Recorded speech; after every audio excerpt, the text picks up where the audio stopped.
So shall we start? Yeah. Good afternoon, everyone. My name is Mona Sekari, and I'm very happy to welcome you to our session on the climate, food, and water nexus in the Mediterranean. As you know, the Mediterranean is becoming a hotspot for climate change. We're facing rising temperatures, we're facing frequent droughts, water scarcity, and this is felt particularly hard in some of the most vulnerable corners of the Mediterranean.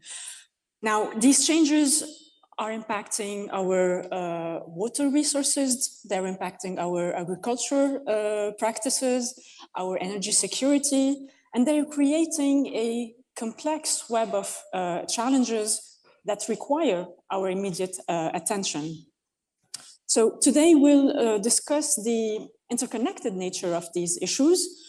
We'll explore how cooperation between the northern and southern shores of the Mediterranean could contribute to addressing these challenges, all while favoring sustainable solutions, obviously. We're fortunate to have with us an esteemed panel of experts to guide us through this critical conversation today. To my right, we have Sarine Karajerjan, the Program Director of the Environmental Politics Program at the Arab Reform Initiative, and Gianpaolo Silvestri, Secretary General of the AFSI Foundation. And to my left, Frida Krivka, President of the Governing Board at the International Center for Advanced Mediterranean Agronomic Studies. Again, thank you all for joining us today, and let's get started. Let me begin with you, Sarine, with a question on the environmental degradation in the MENA region, and in particular on the key challenges faced by the countries in the region. How are they adapting their policies, their governance system to address these issues? Yeah, thank you. Good afternoon. Thank you, ISPI, for the invitation and the RAMED dialogue. It's a great opportunity to be here, despite coming from Lebanon, which is going through war and constant wars. So to respond to your question, Mona, the climate changes and environmental transformations unfolding in the Middle East and North Africa region are set to disrupt the foundational aspects of our lives, the social, economic, and ecological implications. As per the Climate Commission's findings, the Mediterranean region is anticipated to undergo a surge in extreme weather events, such as forest fires and floods, along with the heightened aridity and drought rates. These climate changes will predominantly impact southern countries more severely than their northern counterparts. Fragility characterizes ecosystems in North Africa and the Middle East, rendering them ill-equipped to adapt to current and to anticipated climate shifts. And this fragility primarily stems from economic policies in the region centered on natural resource depletion, reliance on economic extraction as a primary mode of development has eroded environmentally sustainable activities, compromise our ecosystems' adaptability. While mostly North African countries require more attention and commitment to addressing climate change, today, the prevailing environmental discourses in the region is shaped highly by entities like the World Bank, the GIZ, the European Union, and other agencies, which produce reports and seminars on the risk associated with rising global temperatures. These documents urge quick actions, the promotion of renewable energies, and the implementation of adaptation plans. However, these reports and analysis tend to be technical in nature and often overlook issues of social class, justice, power dynamics, or other regions' conflicts. Furthermore, these reports propose solutions that are rooted in the global energy market without delivering or delving into the root causes of ecological and climate crises. Despite efforts to price carbon-intensive activities, given their significant contribution to global warming and climate change, and incentives to invest in renewable energies to offset non-renewable sources, the majority of carbon emissions continue to rise 20 years after technical solutions have been proposed. And what are the solutions? So investments in renewable energies lags behind the growing global demand for energy, with fossil fuels maintaining their dominance in the global energy landscape. Beyond their ineffectiveness, it is crucial to highlight the negative social repercussions of these technical solutions. And that's why our program has been called Environmental Politics, because today we have to move away from the technicalities and find the governance who is responsible of these injustices that are going through in our region. So transitions towards, from projects from fossil fuels to renewable energies, regardless of their implementations, are often presented as means to avert climate disruption. However, these solutions frequently assume that the northern African desert to be vast, uninhabited, and unset and unused, and that renewable energy projects, they will have no impacts in the livelihoods of local communities. I'll give specific examples. The Noor Midal Solar Energy Complex in Morocco is set to span over 4,000 hectares in the country's heartland for renewable electricity production. Over half of these communities and communal lands are managed by 3 Amazigh agricultural communities, while the remainder is classified as forest lands, currently overseen by local groups. These lands were expropriated for the project under national laws, permitting expropriation for the public interest. Again, same projects in Tunisia follows a similar approach. The energy transition strategy pursued by successive Tunisian government over the past decade has often disregarded the rights of local communities, ranging from inadequate over the past decade, has often disregarded all these local communities, ranging from access to electricity to land confiscation, particularly affecting residents in already marginalized areas. Another example, citizens in these areas are opposed to renewable energy projects, such as the wind farm in Burj al-Salhi in their tribal homeland. These projects have been in development for over 2 decades, resulting in numerous grievances among the local population. Another case points in local obstruction of a solar farm in Tunisia's Kafsa state in the south. It is one of the 5 major projects recently announced by the Tunisian government. But again, its implementation is viewed by citizens as an additional sources of marginalization. Beyond land and resource monopolization, their local residents lack confidence that they will benefit from the revenues of the energy generated in their homestays. So therefore, as a challenge and as a solution, it is crucial to recognize that the communities are affected by these big mega projects and are not involved in the local decision-making processes, and what Naomi Klein calls it, sacrifice zones, where our land, our resources, our mind, our health, our bodies are sacrificed for those mega projects that are funded by the big corporations and the European Union and other institutions for the benefits of capitalistic policies and global energy structures. Thank you, Sarine.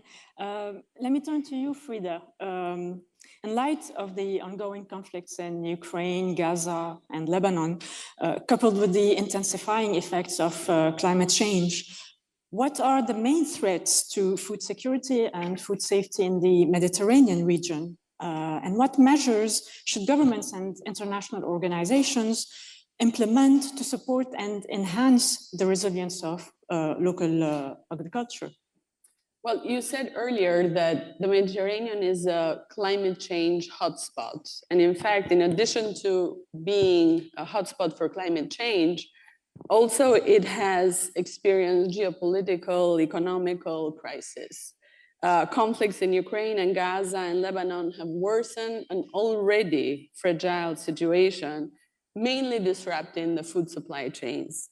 Access to basic food commodities are currently at the most expensive rates that we have seen in the last 60 years, which have been calculated around, in some of the countries, more than 400% of inflation. Grain imports account for more than 40% of these countries in the region imports, exposing Mediterranean countries even more to fluctuations in international markets. Soil degradation, amplified by unsustainable agricultural practices, salinization, erosion, affecting an increased share of arable land in certain countries. For example, it's calculated that between 10% and 20% of fertile land in the Nile Delta could be submerged by the end of this century. Over the past 50 years, the populations of North African and Middle Eastern countries has tripled, while the region is the birthplace of the Mediterranean diet, which is also recognized by UNESCO. Yet there is an increasing consumption of prepackaged food and processed foods that are higher in sugars and in salts and in fat, which have led to an increased obesity in these countries. Water resources continue to be heavily wasted due to inefficient irrigation systems and poor infrastructure. In the MENA countries, 85% of fresh water is used in agriculture compared to only 35% in the European Union. The hardworking nature of agricultural work, coupled with informality that is randomly found in the rural areas, discourages the younger people generation from pursuing agriculture and fishing profession, whereas the average age of the workers exceeds that of 55 of age. This lack of generational renewal further weakens the sector. Women, meanwhile, continue to face inequalities in access to land, to financing, to training, limiting their contribution this way, despite their growing role in the rural areas. There are measures to strengthen the local agricultural resilience, and we have seen a lot of examples that are currently working. There is not, unfortunately, one single solution, nor there must be opposition between actors and different approaches. Certainly, one of the steps is using smart climate agriculture. And we've seen examples in Morocco, for instance, with the green generation strategy that is promoting drought-resistant crops, such as quinoa and drip irrigation systems to conserve water. The desert farming initiative in Tunisia, also using solar power to water sustainable agriculture in arid regions, using regional cooperation, but I think we'll talk later more about that. And we've seen examples where, for instance, Italy and Egypt are collaborating on joint research programs to improve wheat and rice resilience to climate stress. Sustainable water management is an important one. We've seen the example of Israel, for instance, leading in water reuse, where 90% of its water is currently being recycled for wastewater for agricultural irrigation, setting an example also for other Mediterranean countries. Diversifying livelihood. There is the example of Albania, for instance, where the farmers are encouraged to grow high-value crops like medicinal plants, which reduce the dependency of water-intensive traditional crops, or the example of Turkey, where agrotourism initiatives help the farmers to supplement their incomes while preserving also local agricultural traditions. Creating early warning systems. The example of the Siam, for instance, has built with Medamin network, provides early warning alerts about cereal availability and production prices also. And this is great for policymakers in order to make the right decisions. Agroforestry and land management is an important one. But at the same time, it is very much necessary to build Mediterranean multi-stakeholder initiatives and platforms that are focused on scientific cooperation, knowledge sharing between international organizations, university research centers, and agri-food system stakeholders. Massive investments in infrastructures are very important, as well as in new technologies and social innovations training, mobility, particularly for younger generations to strengthen their local capacities, strengthening local communities through education, dissemination, and the promotion of expertise. These are efforts that provide the necessary knowledge as well as skills to contribute to food security, sustainable and resilient agriculture and fisheries so that we can keep improving the rural livelihoods. Excellent. Let me move to you, Gianpaolo. I'd like to ask you, what role can civil society play in the MENA region to increase awareness and spur action on climate and environmental issues? And more precisely, what initiatives does AVSI promote to foster local participation? Thank you very much. Let me first introduce AVSI. AVSI is a civil society organization that implements development and emergency projects in 42 countries. Last year, AVSI supported over 8 million people with 350 projects, a promise of development that inspired us to look ahead with hope to tomorrow. The 50% of these projects are in climate change policy area. This is the main challenge and the focus of our daily action. And because AVSI is an organization boots on the ground, I wanted to present a field experience. And I would like to present a meaningful project that lets us to understand some key elements of the role played by the civil society organization. The project is Blue Marine, promoting the blue economy in the fishing communities of the Great Lakes of Tunis. Implemented in 2023 and 2024 in Tunisia. It was conceived to address the urgent need for ecosystem preservation in the Great Lake of Tunisia by promoting sustainable fishing practices. Over the 2-year project period, the initiative tried to counteract the harmful effects of pollution, resource overexploitation, and unsustainable fishing technique. These challenges have not only threatened the natural environment, but also posed significant risks to the livelihoods of local fishermen and their families, making them increasingly vulnerable both socially and economically. The proliferation of a fixed fishing system and the failure to observe essential rest period for fishing migration have led to marked decline in fishing production, resulting in reduced incomes for local fishermen. This economic downturn has had a severe consequence for fishing communities, exacerbating poverty and social issues, and often driving migration and illegal immigration. Additionally, environment concerns such as resource depletion, habitat degradation, and climate change have further intensified the sector's difficulties. In response, the project aimed to halt the overexploitation of the Great Lakes Tunisia and Rhodes, focus on biodiversity conservation while actively involving local population, particularly youth and women, in resource management. The project also tried to create a new sustainable business opportunity in fish farming and aquaculture, advocating for an ecosystem-based approach that integrates small-scale fishing with responsible resource management. The primary objective was to balance artisanal fishing with the sustainable aquaculture practices, thereby maintaining natural fish stocks, improving the incomes of vulnerable fishermen, and enhancing sustainable food production. Moreover, the project supported craft activities using recycled materials, promoted sustainable organic food production, and facilitated the development of a new business related to fish byproducts as organic food for local and tourist markets.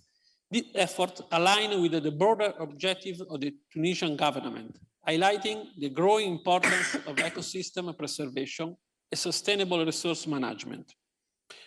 This project, Blue Marine, has successfully achieved its goals, merging environment conservation with economic development. And this is very important to try to reach the two objectives, to preserve the natural resources, but at the same time to create economic opportunities for the local communities especially to develop small and medium enterprises, because that's essential to create a real economic development for the population. Thank you. Let's shed some light now on regional cooperation. Sarine, can environmental and green policies prompt cooperation among MENA countries and between the two shores of the Mediterranean, in your opinion? A very good question, and timely event for dialogue. Maybe some water. If we look today at the Mediterranean, or specifically the countries in the Middle East and North Africa, the common denominator is one, we have regional instability. We are going through a series of wars and conflicts. Two, hyperinflation, and three, political instability that we have in the region. Nevertheless, we are also seeing a rise of authoritarian regimes, authoritarian rules that is affecting how the spaces will be limited among civil society actors. So in the work that we have done as Arab Reform Initiative, we're heavily focusing on a just environmental transition. So if we're transitioning this just in a just way, who is being left out? Who are the people who will be left out of the decision-making process, and why? Specifically, those living, as I mentioned in the first round, the vulnerable communities, those who have no say in their decision-making communities, those who have been left out historically, are also the women, the youth, that also are not part of the process and feel that completely their land is being used and destroyed. So here, maybe to re-emphasize of what former speaker has mentioned, the inclusion of civil society actors is essential. And we have seen in our work that having them representatives and their expertise involved in policy-making processes, it permits a monitoring of energy activities which increase transparency and accountability of both public and private actors. In some cases, civil society organizations, and you mentioned, can compensate where energy governance is lacking by implementing alternative renewable energy solutions. I come from Lebanon. We don't even have electricity as we speak. Half of the people who are installing solar panels are even from private companies or from the civil society actor, instead of what the government should be providing. Again, in these cases, another example, in Yemen, the local startup BioTreasure has developed biogas as a greener, more sustainable, and healthier energy source to supply rural households previously dependent on firewood. Furthermore, creating coalitions of civil society organizations enables more impactful actions by civil society organizations within their national, regional, and international platforms. Strengthening cooperation, as you mentioned, in the field of renewable energy across the Middle East and North Africa region can also be achieved through the promotion of regional collaborations among civil society organizations, facilitating knowledge sharing. Every time we go to an activity or an event, we hear the same thing. We don't have data. We lack knowledge. We don't have knowledge. And specifically, we need universities, think tanks, and communities like us here in this room. And I see many students who create their own knowledge. You know, when I was studying for my PhD, I did not see any data that this was coming from the region. Most of it was written by Western scholars who are studying us and speaking on behalf of our own communities, of our own voices. So we need to recenter and generate our own knowledge, our own critical knowledge. Again, to add more into this, we need to have exchanges between experts. And instead of having silos, we have to break these silos and share knowledge and data and resources. And here, what are the possible scenarios for collaboration? If we are in a Mediterranean region and we both share Mare Nostrum, as we say, the common Mediterranean Sea, so the European Union and its international community also, it plays a vital part in supporting the MENA's region's fair energy transition. And I'm heavily focusing on energy because yesterday it was heavily focused on energy as a source of cooperation and collaboration amongst the North and the South part of the Mediterranean. And the EU has committed to becoming a global leader in the green transition and to supporting its neighbors in achieving their own transition, so our own transition. To ensure this transition is fair and the implementation of the MENA's energy transition, the EU should consider two key aspects. One, first, it should provide greater support in diversifying sources of income and energy for countries heavily reliant on oil and gas revenues, which currently supply the EU's energy demand with fossil fuel, including those affected by armed conflicts. Preventive measures can help mitigate the negative economic and social impacts of this green transition in the MENA region, such as exploring policy incentives or debt release mechanisms. Secondly, the EU should foster more equitable partnerships with the MENA region in the fields of green energy. To ensure that the green transition is successful and effective in the region, energy partnerships need to be revitalized, going beyond a mere system of extracting and importing green energy by ensuring that it creates benefits and opportunities for local communities. And again, here, I want to go back to the Barcelona Convention. It was created for the Mediterranean to be a source of collaboration, rather a source of contestation. Today, we are afraid that refugees will migrate towards Europe, right? So instead of us being competing and a source of conflict, we should be going back to the main principles and values of the Barcelona Convention, which is collaboration and equitable collaboration, where all actors actually have access to their own resources. Specifically, in this case, I'll focus on energy. Thank you. Thank you, Serine. Back to you, Frida. How do science diplomacy, information sharing, and knowledge exchange contribute to fostering regional cooperation and addressing critical challenges such as food insecurity in the Mediterranean? And what steps can be taken to enhance these initiatives further? Okay. Since its establishment in 1962, CIHAM has been a beacon of regional cooperation, innovation, and capacity building. So it's at our core as an organization. Our unique position as a Mediterranean organization enables us to unite stakeholders from diverse nations, fostering collaboration and building resilience in the face of interconnected global and regional challenges. CIHAM strengthens regional cooperation by serving as a platform for fostering dialogue, as well as partnerships among the Mediterranean countries. In a region that is often marked by political and economical instabilities, we facilitate collaborative research initiatives through various programs, such as PRIMA, which supports groundbreaking research into sustainable agriculture and climate-smart practices. We also provide neutral ground for nations to discuss and develop shared solutions to challenges such as water scarcity, food insecurity, and rural development. Building capacity and knowledge is a core pillar for us. And basically on our 4 Mediterranean agronomic institutes in Bari, in Hanian, Montpellier, and in Zaragoza, we provide specialized trainings to hundreds of young professionals in the Mediterranean countries each year, equipping them with the skills to lead in agriculture, in fisheries, and in food systems. We facilitate the sharing and scientific technical information, expertise, best practices through institutional networking activities on sustainable agri-food systems. We call it SFS Med program, innovation partnerships, organic agriculture, MOAN, legumes, Mediterranean flora, the Mediterranean network on greenhouses, gas in agriculture, and the Medamin network, which I mentioned earlier, regarding cereals.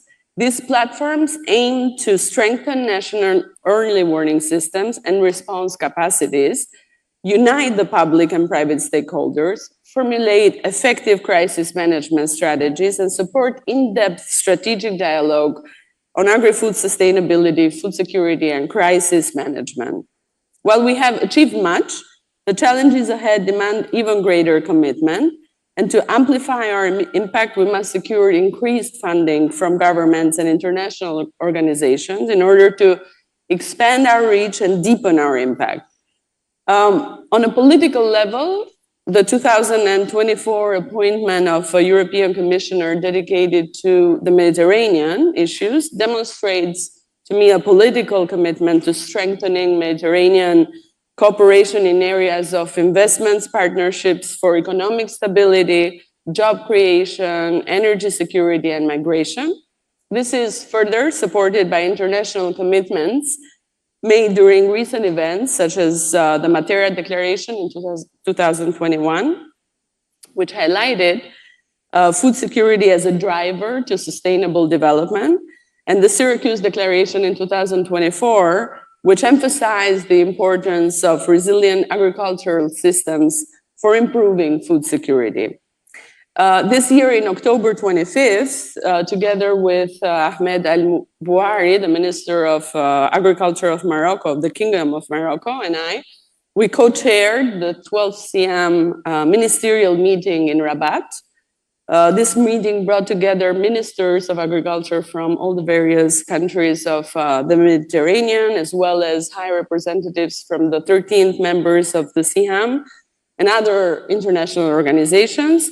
We all agreed and emphasized the importance of platforms such as FSM Med, which promotes dialogue, as well as the implementation of regional solutions, encouraging data sharing, applying research, cooperation between northern and southern shores of the Mediterranean.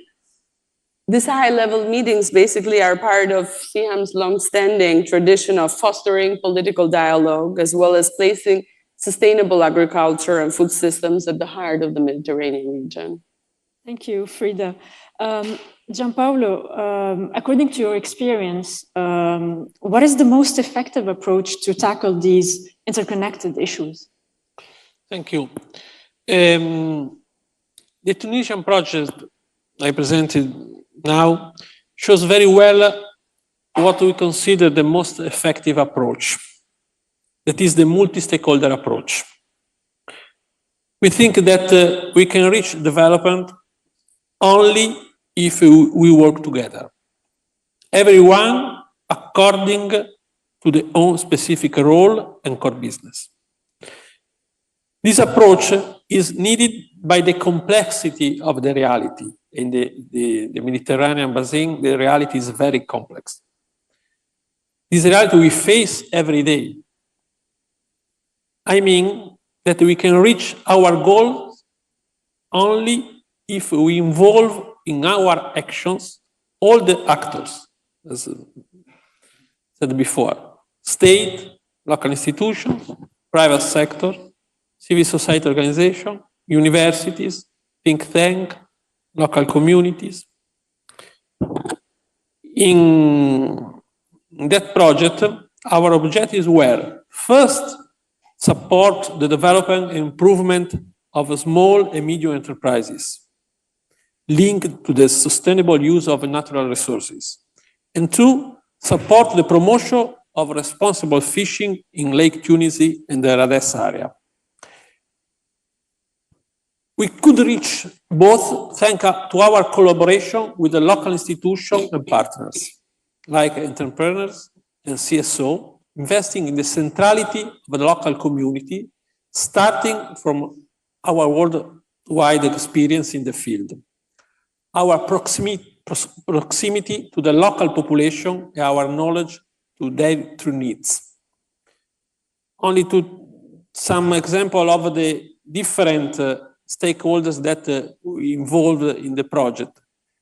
For direct beneficiary, fishermen, members of a community, stakeholders and operators, women, young people, local authority, the Regional Commissariat for Agriculture, the General Director for Finance and Professional Organization, schools, municipalities. This action, this is the main point, has helped build a close and trusting relationship between the implementing association, beneficiary, communities, and public institutions and government. And this is the base for the social cohesion. Social cohesion is the core of development. Without social cohesion, there is no development. And let me say, after 25 years of experience in development, I can say that only the projects that can create social cohesion among the different components of a society, we can create the development. But at the base of social cohesion, there is a trusting relationship among the people, because the development is an issue related to the person, the single person and the single person in the community. Governance, money, resources, technique, sustainability are consequence of the social cohesion. Social cohesion is based on the relationship among the people. This is the core of development, because the development is an issue related to the person. Over its 2-year duration, the project has effectively addressed critical issues involving many different people, organizations, institutions. And due to this multi-stakeholder approach, we were able to reach our goals. This is the main condition to guarantee the effectiveness of our effort. The collaborative effort of the project team, local stakeholders, and the community have established a solid foundation for the ongoing progress of the blue economy in Tunisia. This is not ensures the sustainability of these projects, but also foster future partnership and co-design strategies among the stakeholders to address pressing and unresolved socio-economic and environmental issues. And this is the last concept is that this kind of a project can be scaled up in the same country, but also in other countries. This is very important to create development in the Mediterranean basin. Thank you. I see we may have some time for a third round of questions, provided they are quick questions. Sorry? No, that's it. So, so that's it then. That brings our session to an end. Thank you all for joining us again, and thank you for our panelists. Thank you. Thank